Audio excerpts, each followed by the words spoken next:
Hello, good morning, dear students. Last time we were talking about Vesper theory, valence shell electron pair repulsion theory. तो valence shell electron pair repulsion theory की problem है कि वो सारे के सारे जो कम्प्लेक्स मॉलिक्यूल्स हैं या सारे मॉलिक्यूल्स जो हैं केमिस्ट्री के उनकी शेप्स को नहीं एक्सप्लेन कर पाते. यस, ऑफ कोर्स ये वेस्पर थ्योरी जो है बहुत सारे मॉलिक्यूल की शेप को एक्सप्लेन करता है, बट लेकिन बहुत सारे मॉलिक्यूल की शेप को एक्सप्लेन नहीं भी करता. तो in order to explain shapes of most of molecule, दो थ्योरीज सजेस्ट की गई हैं. एक VBT वैलेंस बॉन्ड थ्योरी, एक molecular orbital theory MO. VBT तो हम अभी पढ़ना शुरू कर रहे हैं और मॉलिक्यूलर ऑर्बिटल थ्योरी चैप्टर के एंड में पढ़ेंगे. तो let's first start with the valence bond theory. तो सबसे पहले हम वैलेंस बॉन्ड थ्योरी को पढ़ते हैं. वैलेंस बॉन्ड थ्योरी जो है ये कोवलेंट बॉन्ड के लिए एप्लीकेबल है. ये दो पार्ट्स में डिवाइडेड है. Valence bond theory in terms of energy and valence bond theory in terms of orbital overlapping. ठीक है, एक ऑर्बिटल ओवरलैपिंग की टर्म में और एक जो है इन टर्म ऑफ एनर्जी. तो हम इसका पहला हिस्सा पढ़ते हैं, valence bond theory in term of energy. इस थ्योरी में कहा गया जब दो एटम एक दूसरे के पास आते हैं तो उनमें दो तरह की इंट्रैक्शंस अराइज होती हैं, अट्रैक्टिव फोर्सेस, रिपल्सिव फोर्सेस. यानी जब दो एटम से दो हाइड्रोजन के एटम से दो क्लोरीन के एटम से दो नाइट्रोजन के एटम या दो से ज़्यादा एटम एक दूसरे के क्लोज आते हैं तो उनमें इलेक्ट्रॉन्स भी होते हैं एटम्स के अंदर, न्यूक्लियस भी होते हैं, तो उनमें अट्रैक्टिव फोर्सेस भी राइज होंगी और रिपल्सिव फोर्सेस भी राइज होंगी. तो सबसे पहले हम अट्रैक्टिव फोर्सेस के बारे में बात कर लेते हैं कि अट्रैक्टिव फोर्सेस क्या हैं. ये एक एटम है ए, एक एटम है बी. अगर ए का न्यूक्लियस बी के इलेक्ट्रॉन को अपनी तरफ अट्रैक्ट करता है तो ये कौन सी फोर्स है? अट्रैक्टिव फोर्स है. इसी तरह से बी का न्यूक्लियस ए के इलेक्ट्रॉन को, ए एटम के इलेक्ट्रॉन को अपनी तरफ अट्रैक्ट करता है तो ये कौन सी फोर्स है? अट्रैक्टिव फोर्स है. इसी तरह से रिपल्सिव फोर्सेस हैं. ए और बी एटम के न्यूक्लियस एक दूसरे को रिपेल करते हैं, ए और बी एटम के इलेक्ट्रॉन भी एक दूसरे को रिपेल करते हैं. तो इसका मतलब जब दो एटम से हमने नाम उनके ए और बी रख दिए तो उनके बीच में दो तरह की फोर्सेस अराइज होंगी. एक अट्रैक्टिव फोर्सेस अराइज होंगी और एक क्या होंगी? Repulsive forces. यहाँ तक आपको क्लियर है बेटा? तो हमने कहा कि वेस्पर थ्योरी जो है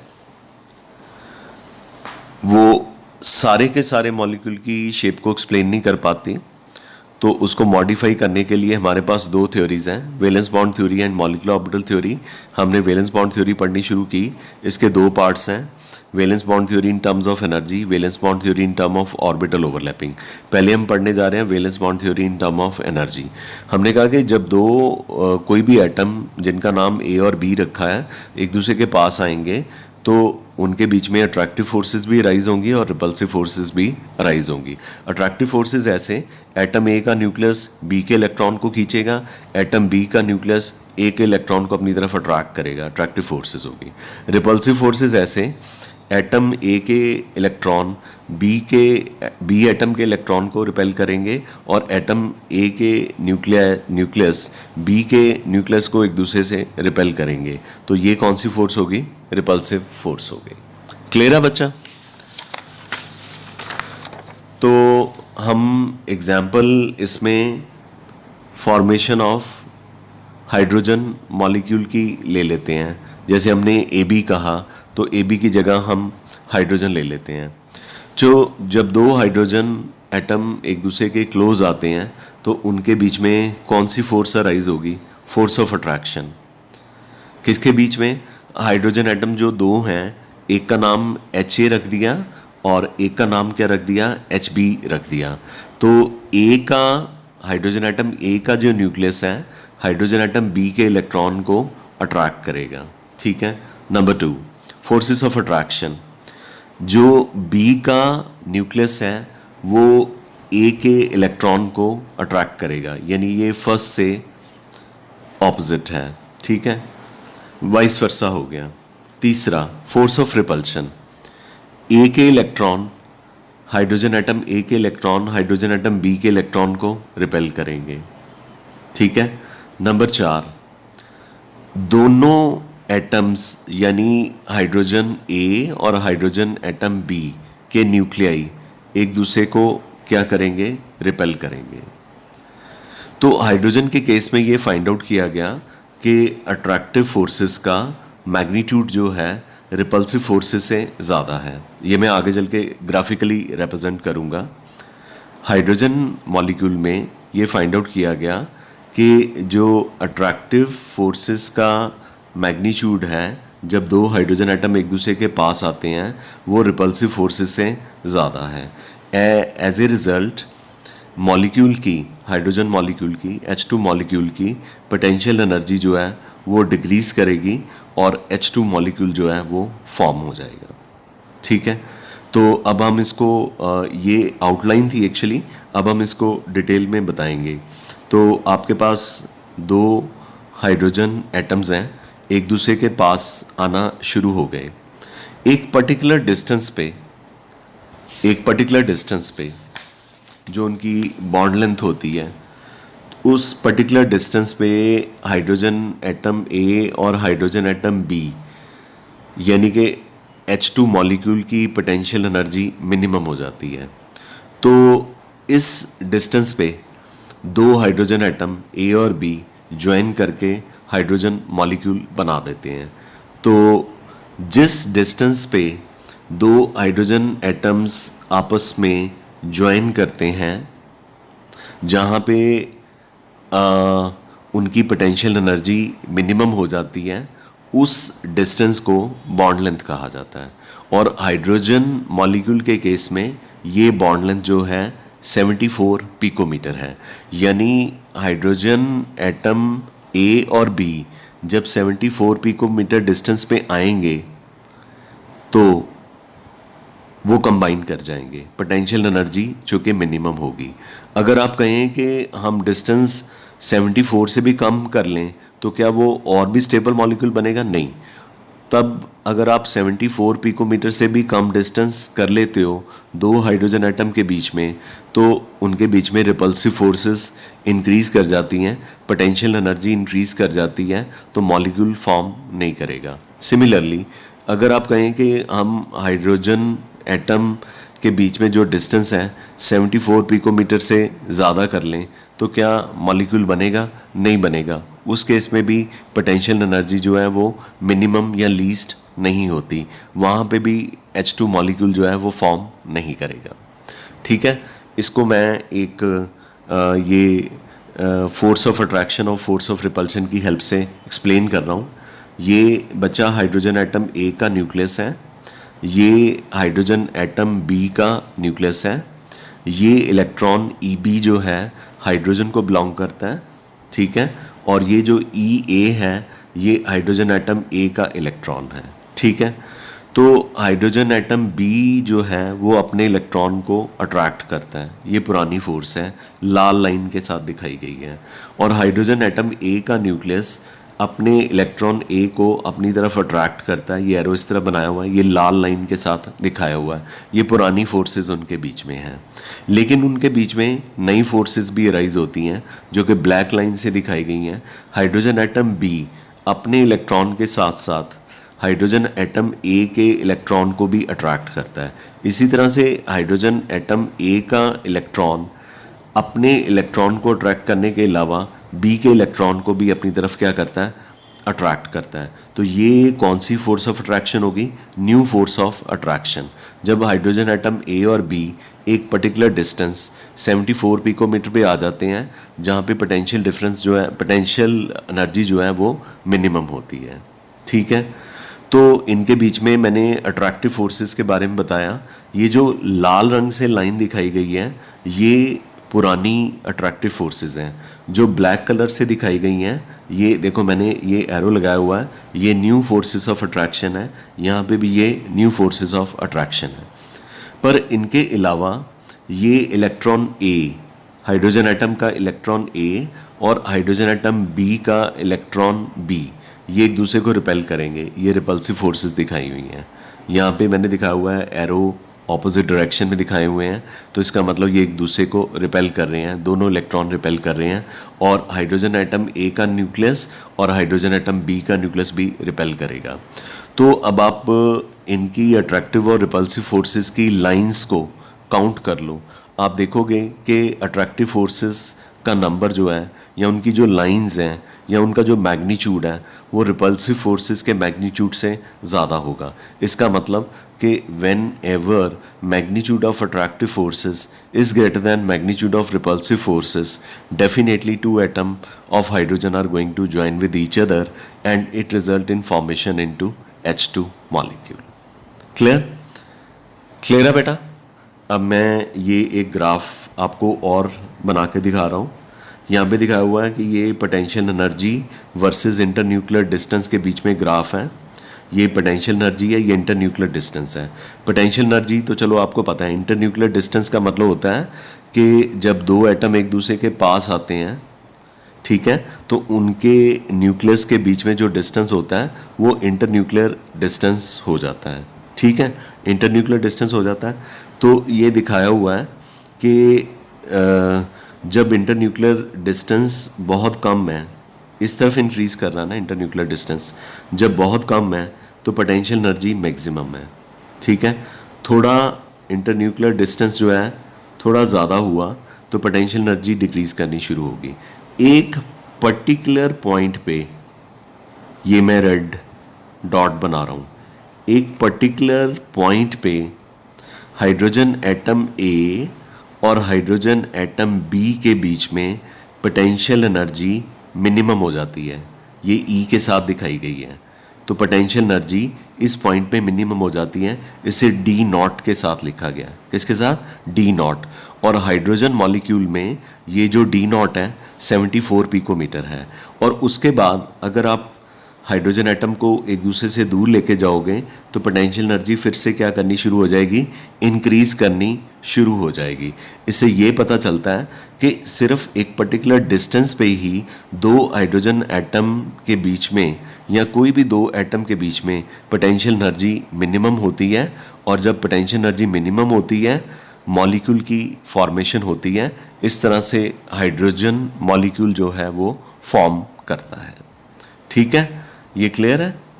ठीक है, तो इस पर्टिकुलर डिस्टेंस पे यहाँ से लेके यहाँ पे 0 डिस्टेंस है और यहाँ पे 74 पिकोमीटर डिस्टेंस है।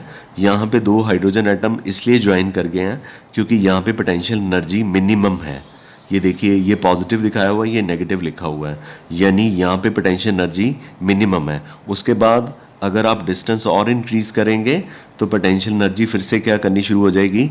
इंक्रीज करनी शुरू हो जाएगी।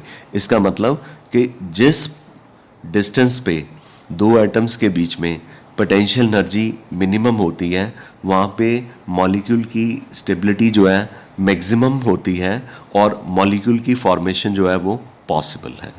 ठीक है, आप इस ग्राफ पे एक लुक मारिए कि क्या ये आपको क्लियर है, तो फिर मैं आपको आगे बढ़ाता हूँ। ठीक है, तो हम लेक्चर कंटिन्यू करेंगे, बट आप इसको एक बार पॉज करके दोबारा से ये वाला हिस्सा जो है वो सुन लीजिए। तो आई एम वेरी श्योर कि आपको ये कॉन्सेप्ट अच्छे से, ये वाला ग्राफ अच्छे से क्लियर हो गया होगा।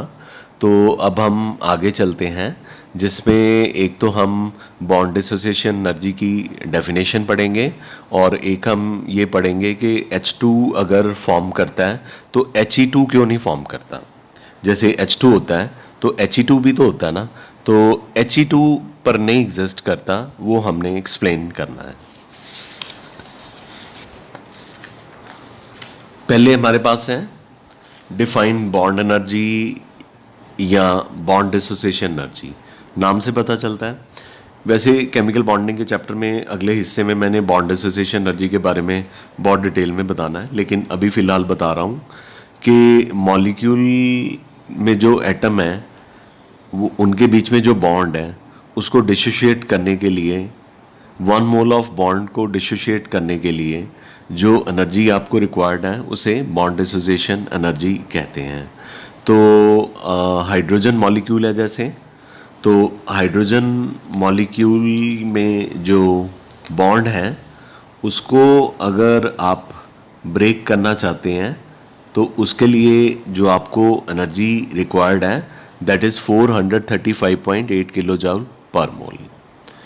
तो जो कोवलेंट मॉलिक्यूल होते हैं उनमें बॉन्ड एसोसिएशन एनर्जी हाइड्रोजन के लिए तो काफ़ी ज़्यादा वैल्यू है ये। जो डिफरेंट कोवलेंट मॉलिक्यूल हैं उनमें बॉन्ड को ब्रेक करने के लिए जो एनर्जी रिक्वायर्ड होती है 20 से लेके 540 किलो जूल पर मोल तक होती है। ठीक है, तो आगे हमारे पास ये क्वेश्चन है जो कि बहुत ही इंपॉर्टेंट है, why He2 molecule does not exist, helium 2 molecule जो है वो एग्जिस्ट क्यों नहीं करता। सिंपल, जैसे मैंने H2 में बताया था कि magnitude of attractive forces greater than magnitude of repulsive forces, लेकिन जब दो हीलियम एटम एक दूसरे के पास आते हैं तो उनमें रिपल्सिव फोर्सेस जो क्रिएट होती हैं उनका मैग्नीट्यूड या उनका नंबर जो है वो ज़्यादा होता है as compare to attractive forces के। इसलिए जब भी दो हीलियम एटम क्लोज आते हैं उनके बीच में बॉन्ड फॉर्मेशन कभी भी पॉसिबल नहीं होता। इसका मतलब कि जब भी वो एक दूसरे के पास आते हैं तो उनकी पोटेंशियल एनर्जी कभी भी मिनिमम नहीं होती बल्कि इंक्रीज़ करना शुरू कर देती है, जो कि हम इस ग्राफ की हेल्प से बता सकते हैं। ये हीलियम के लिए है ग्राफ, एक तरफ पोटेंशियल एनर्जी है, एक तरफ इंटरन्यूक्लियर डिस्टेंस है। तो सपोज़ कीजिए कि इंटरन्यूक्लियर डिस्टेंस दो एटम एक दूसरे के बिल्कुल पास हैं, तो फिर पोटेंशियल एनर्जी क्या है, मैक्सिमम है। सपोज़ कीजिए इंटरन्यूक्लियर डिस्टेंस इतना है तो पोटेंशियल एनर्जी फिर भी क्या है, मैक्सिमम है। तो यहाँ चले जाओ, अभी भी पोटेंशियल एनर्जी जो है वो लीस्ट पॉजिटिव से नेगेटिव नहीं हुई, क्योंकि जो हाइड्रोजन मॉलिक्यूल का ग्राफ बनाया था अगर आपको याद हो तो उसमें मैंने ये एक डॉटेड लाइन ड्रॉ करी हुई है, ऊपर लिखा हुआ है पॉजिटिव, नीचे लिखा हुआ है नेगेटिव। यानी हाइड्रोजन मॉलिक्यूल के केस में पोटेंशियल एनर्जी लीस्ट हो जाती है, मिनिमम हो जाती है, नेगेटिव हो जाती है। ठीक है, तो इसलिए मॉलिक्यूल H2 मॉलिक्यूल की स्टेबिलिटी मैक्सिमम होती है। लेकिन जो हीलियम मॉलिक्यूल का है ग्राफ,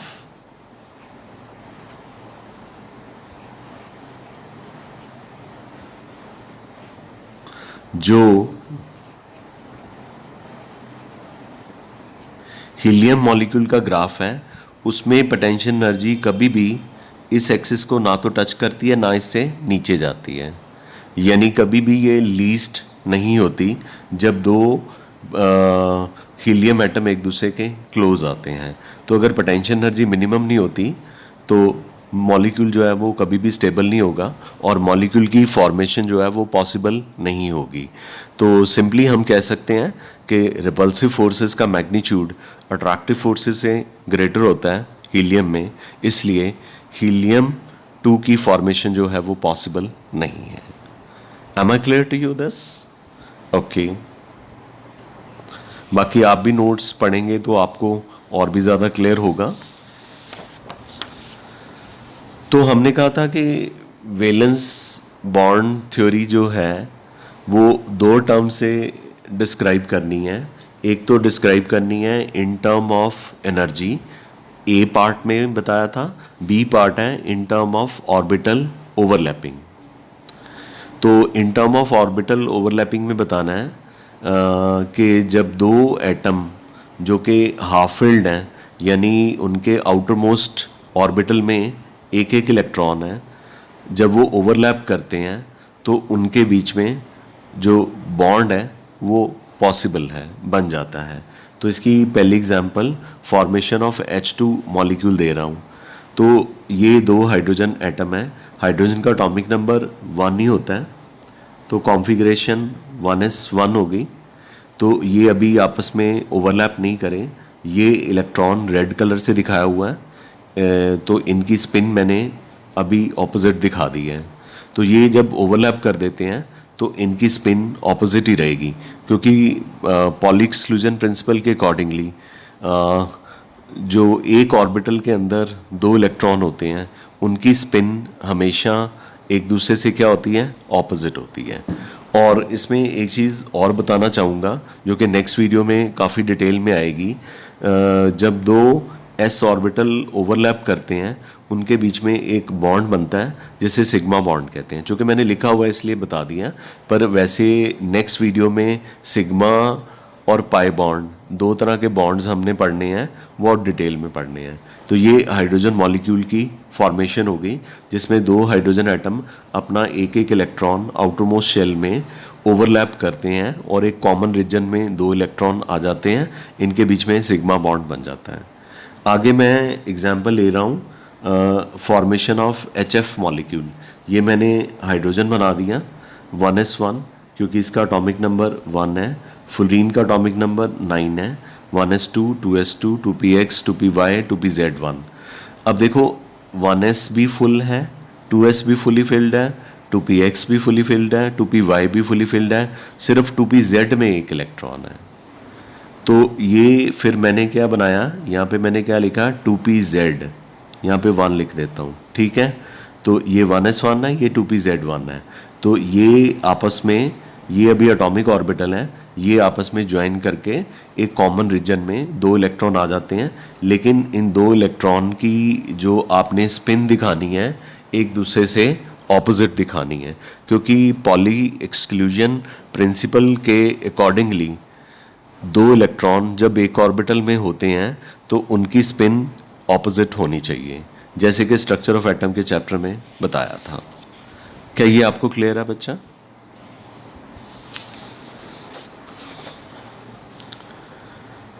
इसमें भी सिग्मा बॉन्ड बना था, ये जो मैंने फॉर्मेशन ऑफ HF मॉलिक्यूल जो आपको दिखाया था, ठीक है। अब मैं तीसरी एग्जांपल ले रहा हूँ फॉर्मेशन ऑफ F2 मॉलिक्यूल। बाकी ये जो नेक्स्ट लेक्चर आएगा, जो नेक्स्ट वीडियो इसके बाद आएगा, उसमें हमने सिर्फ और सिर्फ सिग्मा और पाई बॉन्ड के बारे में ही बात करनी है। तो हमारे पास है फॉर्मेशन ऑफ F2 मॉलिक्यूल। तो फ्लोरीन का एटॉमिक नंबर 9 है, यहाँ पे मैंने पूरी कॉन्फ़िगरेशन लिखी, सारे ऑर्बिटल फुली फिल्ड हैं, 1sp 2sp 2px 2py 2pz में एक इलेक्ट्रॉन है। तो ये 2pz बना दिया, ये मैंने z एक्सिस दिखा दिया। तो इसमें मैंने सारी लिखी नहीं, सिर्फ 2pz लिख दिया। तो इसके पास भी 2pz के पास एक इलेक्ट्रॉन है, इसके 2pz के पास भी एक इलेक्ट्रॉन है।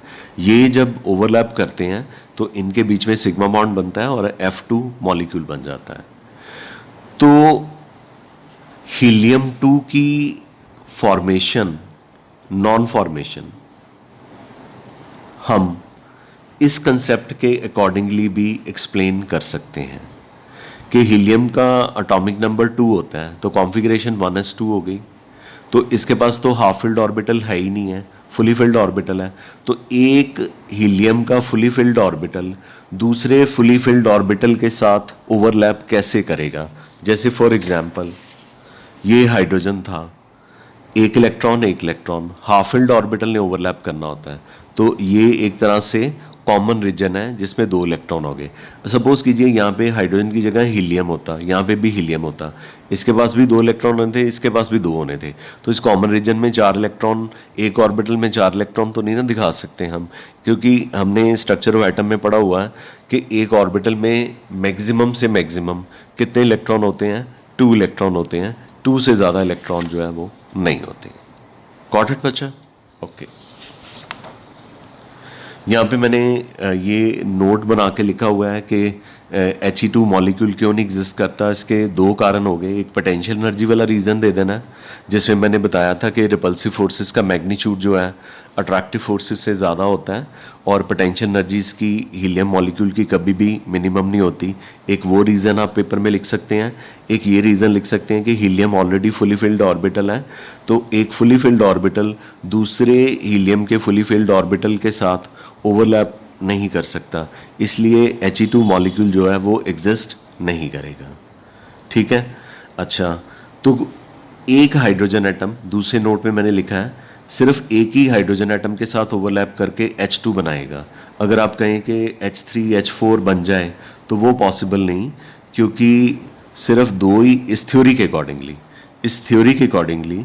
वैसे तो बाद में हम हायर लेवल में, हायर केमिस्ट्री में, not in the 11th and 12th standard but in the higher classes, से when you go to graduation, अगर आप केमिस्ट्री परस्यू करते हैं या पोस्ट ग्रेजुएशन, तो वहाँ पे हम H3, H4, H7 के बारे में भी बात कर सकते हैं। लेकिन चूँकि मैं तो 11th-12th ही पढ़ाता हूँ आपको, तो 11th-12th, आप 11th-12th के बच्चे हो तो 11th-12th ही पढ़ाऊँगा। तो इस थ्योरी के अकॉर्डिंगली H3 और H4 की फॉर्मेशन जो है वो पॉसिबल नहीं है इस थ्योरी के अकॉर्डिंगली। कौन सी थ्योरी है ये? Valence bond theory. Valence bond theory के कितने पार्ट थे? दो। पहला पार्ट क्या था? A, in term of minimum energy या इन टर्म ऑफ एनर्जी, और दूसरा पार्ट क्या था? इन टर्म ऑफ ऑर्बिटल ओवरलैपिंग। तो आई एम 100% श्योर कि आपको ये लेक्चर अच्छे से क्लियर हो गया होगा। तो आप इसको अच्छे से पढ़िए, और कोई प्रॉब्लम हो तो आप मुझे कॉल कर सकते हैं। Thank you very much. We call it a day. Love you all बच्चा। Good day.